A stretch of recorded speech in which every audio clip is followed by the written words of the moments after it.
Good morning. It's Bernard Nomberg, Nomberg Law Firm, Nomberg Law Live. I've got my buddy Jim Parkman here. Jim, thank you for agreeing to be on our show this morning. It's a pleasure. I'm glad to be here with you. Well, I'm very glad that you are as you. well. As you guys know, every Tuesday morning at 10 o'clock Central, we do Nomberg Law Live, and today I've got a longtime friend. I've known him since childhood. Yep.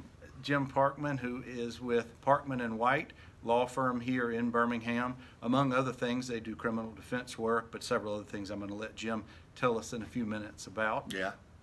Jim, for folks who don't know you, and I bet there's only a couple out there who don't. That's not true, I'm sure. They probably know more about you than they do me. I seriously doubt that. But Jim, tell us a little bit about your background, who you are, and why you're here.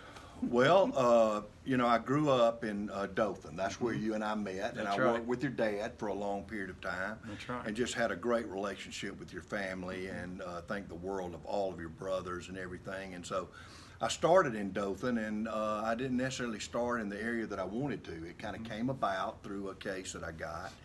And what happened is I ended up with this case involving a plane full of cocaine, and that led me into kind of criminal law.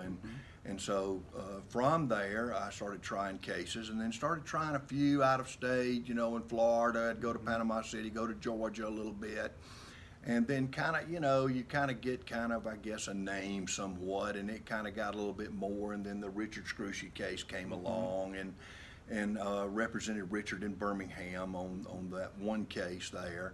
And then, we were lucky. We won, and so from there I moved to Birmingham, and then I've been traveling, Bernard, all over the country trying cases, from Alaska to California to New York to everywhere. And so it's really been kind of a dream come true for me. And in a way, it's remarkable in the sense that you take a young lawyer with the dreams that I had and the goals that I had in Dothan, Alabama. And who would have ever thought that I would have been in the LA courthouse, or I would have been in Detroit representing a mayor in Detroit, or I would have been in Manhattan representing a big client there, and so forth and so on. And it's taken me over, out of the country. I've had some cases in Canada. So it's just remarkable to me, how things have happened in my life, and I'm very appreciative and very thankful. But that's generally kind of what's happened to me. All the cases that I've done, at least, around, mainly have been criminal cases. I do mainly the white collar work and the white collar cases there. Well, I know that William White and you have a very nice law firm here in town. Well, I appreciate that. We think so. We try to. And I know you guys have an outstanding reputation for the type of work that you do. Tell the folks, I know that you do criminal defense work. Yes. What is white collar crime and defending that? Just briefly tell us a little bit about that. Well, mainly what it is involving things that involve mainly fraud type cases, corporate type fraud. It involves more of a business type relationship type case that we do. So, Medicare, Medicaid fraud. We do venture out and do other cases like murder and stuff like that also. But, around the country, for example, in Arizona, I represented a guy that was bringing in $8 million worth of fake Nike shoes, and involved bribery to some of the border guards to try to get the shoes in the country and sell them here. And then, the one out in Los Angeles was involving a guy that came over from Europe and brought Ferraris, and involved bank fraud and stuff like that. And then the New York case was involving a guy that had did some software that helped out gambling down in the islands. And New York took offense to that and arrested him on gambling charges. Sure. And of course, the Detroit mayor, that was involving perjury there, involving the mayor and his assistant, and the case there involving firing of police officers. So generally, you see this type of stuff. When we say white collar, you're really dealing with people that are in political or business type offices, or running some type of a business operation. And not necessarily, they're nonviolent cases. Nonviolent as a general rule, they are nonviolent. But I know more economic than anything else. And I know that in addition to white collar defense work, you guys do other types of criminal work? Sure, you know, we do other type of work. Like I said, we do murder cases, and we've done, you know, drug cases and stuff like that also. Sure, sure. You've tried cases in both LAs, Lower Alabama, And Los Angeles. And Los Angeles. Completely different parts of the country. Completely different parts of the country. But there's got to be some similarities. There was one big similarity, Other than not guilty. other than not guilty. The biggest similarity I had was a reporter from the LA Times invited me to eat breakfast with him at the LA Times building on a Friday morning. They have a restaurant in the basement, and I told him I would, and I said, why are you asking me to go? I mean, I know you want to get a story, but Sure. what other reason would you, I mean, I give you the story here. And he goes, well, Jim, it's real simple. Every Friday morning we serve biscuits and grits. And I said, what? And he goes, yeah, we serve biscuits and grits. And he said, I know you'd love this breakfast. And I said, he said, by the way, you have to make reservations Holy because cow. it's so popular. Wow. And I said, well, that's great. So, Wow. yeah, I'll go. So All right. it was absolutely some of the best grits I've ever had. That's what I was going to ask. Were Yeah. they real Southern grits? They were real Southern grits and real biscuits, so it was a pleasure to go I with bet. them, and we had a great time, and it was a great story because I kept thinking maybe they're going to have some kind of tofu or something like that I wouldn't enjoy in LA. They probably had that too, but Yeah. that is a good story. Absolutely. Jim, when you approach your cases, Yeah. and whatever that it may be, I assume you and William have a philosophy how you approach your cases. It's not just that you're from the South and people may, if you're trying cases in other parts of the country, may underestimate your abilities. But I know, and I mean no offense by that, No, but just being, no. you know, you talk a little slower than the folks in other parts of the country. Yes, I do. And Somewhat. and maybe that's an advantage sometimes. But talk to us a little bit about your philosophies in approaching these cases. Well, the first thing, you know, that I found out about is one of the reasons I wanted to go around the country and try cases. And like I said, Alaska, Washington, California, I can name all of them, all over the place. Washington, D.C., New York. One thing I found out about that I think is interesting is that people, whether they're jurors, people, whether they're judges, whether they're courtroom people, my first philosophy is you treat them with respect. That's the first thing. You don't go in trying to be some type of bully or trying to be some type of big time lawyer. You go in with respect, and you'll go out with the respect that you have, and that's what I try to do.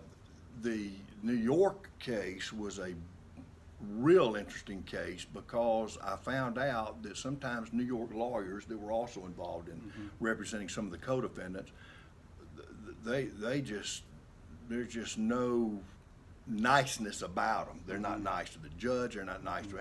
I got to know the courtroom officers there, and I brought them Alabama stuff. University, we were playing for the national championship during this time, and I brought them hats, and they loved it, and they gave me memorabilia to bring back from. And the same way in California, you treat them with respect, and you'll be amazed at how people, no matter where you go, they like you. So the first thing is you do want to be respectful, and that's what we find in the South more than anywhere else that I've been, is you're respectful to the court, you're respectful to the judge, you're respectful to the prosecution, and I'm telling you, they're not used to that in different parts of the, Wow. and so Wow. it's really difficult for them to kind of get a grasp on you because you are being. I'm not saying you give in, Sure. but it's being respectful about it and handling it in the right way without threatening or telling, we were in a case in New York and one of the defense lawyers jumped up and told the judge, that's the stupidest ruling I've ever heard. I've never heard that before. Wow. And the judge, I thought the judge put him in jail, and that was my co-counsel, but they didn't do it. And Wow. I told the judge later, I had a meeting with the judge years later, and she remembered me. And I told her, I said, I don't get how y'all just let something like this go, but they do. They're just used to it. Well, that advice sounds like some very solid advice for It young is. lawyers starting out as It well. is. Regardless if you're in a federal court, state court, district court, Doesn't matter. Doesn't matter where you are. No, Being respectful and being polite, I think, will go a long way. sure. Along those lines, I know, Jim, you're I don't mean to age you, but I want to say you've been practicing about 40 years now. Close to it, 38, you're Well, close. Well, given the amount of experience that you have, I know you've got some wonderful advice to share with young lawyers who may be watching this. Well, I think the best thing that I can share with them are two things. Number one is when you're in front of judges, always be honest. If you've got a case, for example, that you know goes against you, but you're arguing the other side of it, don't hide that case. Be honest with that judge, because what you're doing is you're building up credibility. And one day you're going to need that credibility. You're going to walk in, as you know, Bernard, you're going to walk into a judge and say, Judge, let me tell you something. I've talked to so-and-so and they said so-and-so. If that judge doesn't believe you based on prior instances they've had with you, he's not going to believe. And that's when you need to cash in that credibility. Yeah. So the first thing is be credible with the judge. Be honest with the judge. Don't hide stuff. Don't tell him half the story and be quiet and him find out the other half. He'll murder you with it. So number one is try to be straightforward with the judge and try to be as honest as you can with the judge. Second, I think for young lawyers is goals. I think you need to set goals in your life of what you want to do. And I'm not saying follow what I did, but I'm saying set goals that are higher than you ever think you're going to get. And, and then try to get to there. That's what I did. I had goals, and I changed my goals as time went on, because I would meet some of the goals that I never thought I'd get, set higher goals and set higher goals and set higher goals. So I think the key is to keep setting goals and keep trying, keep learning. Learn as much as you can from good lawyers about how to do cases or how to do whatever you're doing and what field you're in, and talk to them. They love talking to you. I found that out. I had some of the best stories I ever had was talking to F. Lee Bailey and some of those guys years and years ago when I was coming up, and how to do things. And they can help you. You don't have to pattern how you do it, but they'll give you the ideas of how to do it. Just create what works for you. Absolutely. Do what's good for you, but listen to what other people are telling you and learn from them. We, Jim, at our firm, as Yeah. you know David very well, my brother. Yes, absolutely. We, every year about this time or in December, we set our next year's goals. We set our next year's marketing. We figure out, Absolutely. and it's an ever evolving process. Just because you set it, it may end up changing. It may change several times. Oh, absolutely. You may reach that, and I've reached mine. As a matter of fact, I've got one goal left, and it's serious. I've got one left on the. I'd love to argue a case in front of the United States Supreme Court, and I've never done that. Will I reach that goal? I don't know, but You never know. you never know unless you try. That's So don't ever think that you can't ever make it. You can. I'm sorry I didn't ask this at the outset. No.